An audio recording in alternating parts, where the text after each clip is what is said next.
영혼의 쉼터에 오신 여러분, 인생 사계절 시작한 지가 벌써 첫 돌이 되었네요. 그동안 많은 사랑 베풀어 주신 은혜 진심으로 감사를 드립니다. 평안하셨지요? 여러분은 다윗 그러면 어떠한 이미지가 떠오르시나요? 소년 시절에 블레셋의 골리앗이라는 거인과 싸워 나라를 구하고 나중에는 남유다와 북이스라엘로 갈렸던 이스라엘을 통일하고 다윗 제국을 세운 이스라엘의 최고의 왕이니까 덩치도 좋고 시편도 많이 지었으니 감성도 좋은 잘생긴 사람이라고 생각이 드십니까? 아니면 수많은 전쟁에서 피바람을 맞으며 많은 자식을 낳았으나 골고루 사랑하지 못하고 솔로몬만 사랑하는 바람에 가족과 나라에 분란이 있게 한 사람으로 생각이 드십니까? 그래서 사무엘상 17장을 통해 다윗의 인생 사계절을 살펴보고자 합니다. 아마도 성경에서 가장 긴 본문을 가진 다윗일 것입니다. 사무엘상하도 그렇지만 시편의 절반을 쓴 그 유명한 다윗의 이야기를 짧은 시간 안에 다 말씀드리기는 쉽지 않지만 간단하게나마 은혜를 나누고자 합니다. 다윗이라는 이름은 사랑받는 자라는 뜻입니다. 구약 룻기에서 유명했던 보아스와 룻의 손자 이새의 아들이죠. 그는 이새의 8명의 아들 중 막내로 태어나 형제 중에서 가장 작고 볼품이 없어 늘 밖에서 양을 치는 그런 일을 했습니다. 사무엘이 왕으로 세우려고 기름 부음을 하러 왔을 때 그 아비에게조차 인정받지 못한 아들이었나 봅니다. 그러나 약한 자를 들어 강한 자를 부끄럽게 하시는 하나님의 은혜를 입은 다윗은 골리앗과의 싸움에서 승리한 후부터 세상에 나타나기 시작하죠. 그렇게 다윗은 양을 치는 목자요 군인이었어요. 그리고 왕이자 시를 짓는 시인이며 악기 연주도 잘했습니다. 시편 150편 중에 절반이나 되는 73편이나 지었죠. 다윗은 골리앗을 죽이고 나라를 구한 공로를 세웠음에도 악신이 들어 시기 질투가 뻗친 사울왕이 다윗을 죽이려고 하자 가드와 아들람 굴과 십광야 등으로 10년 이상을 도망다니는 신세가 되었지만 이 15년간의 도망 생활은 다윗이 이후 훌륭한 왕이 되는 경험과 연단을 쌓게 되는 기회가 되었습니다. 다윗은 수많은 전쟁에서 승리와 하나님에게 합한 자라는 칭찬을 들을 정도로 하나님에게 인정을 받았으나 그 또한 육신을 가진 인간인지라 밧세바와 또 우리아 장군을 죽이는 등 잘못된 일도 많이 저질렀지요. 그럼에도 그가 평생 하나님의 은혜 안에서 살아간 것은 잘못한 즉시 회개하는 자기관리 능력 때문이었습니다. 따라서 다윗은 수많은 시행착오와 실수를 저지르고도 어떻게 복을 받아 누렸을까 하는 비밀을 인구조사로 설명해 줍니다.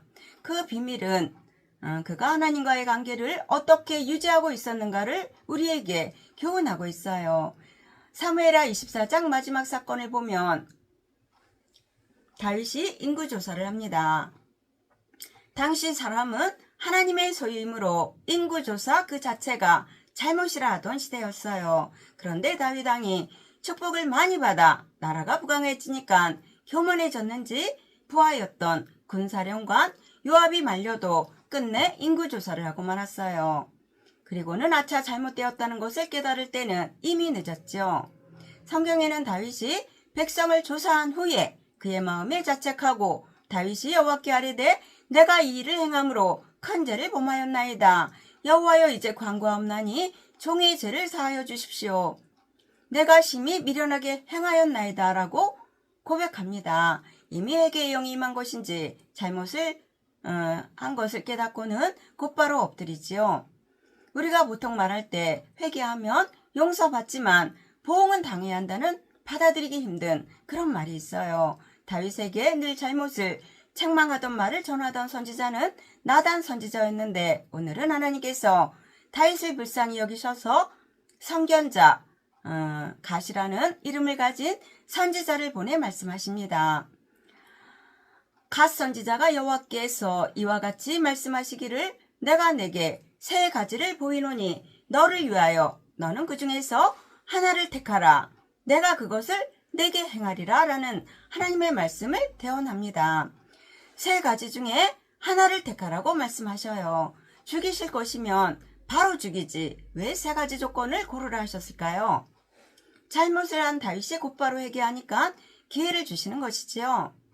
하나는 왕의 나라에 7년 기근이 있을 것이요. 또 하나는 반란이 일어나 왕이 3달 동안 도망쳐야 할 일이 생기든지 또 사흘 동안 전염병이 있을 것인데 어느 것을 택할 것인가 물으십니다. 그런데 다윗은 사흘간 전염병이 도는 것이 쉬울 것으로 보였는지 그것을 택합니다. 그러나 그 참상은 온 나라에 전염병이 돌아 죽은 자가 벌써 7만 명이라고 성경은 말합니다. 이제 예루살렘 주민이 당할 차례인 것을 보니 하루나 이틀 안에 일어난 일이겠지요. 그런데 하나님이 천사에게 족하니 이제 내 손을 거두라 하십니다. 이에 다윗이 회개하는 고백이 우리의 고백이 되기를 원합니다.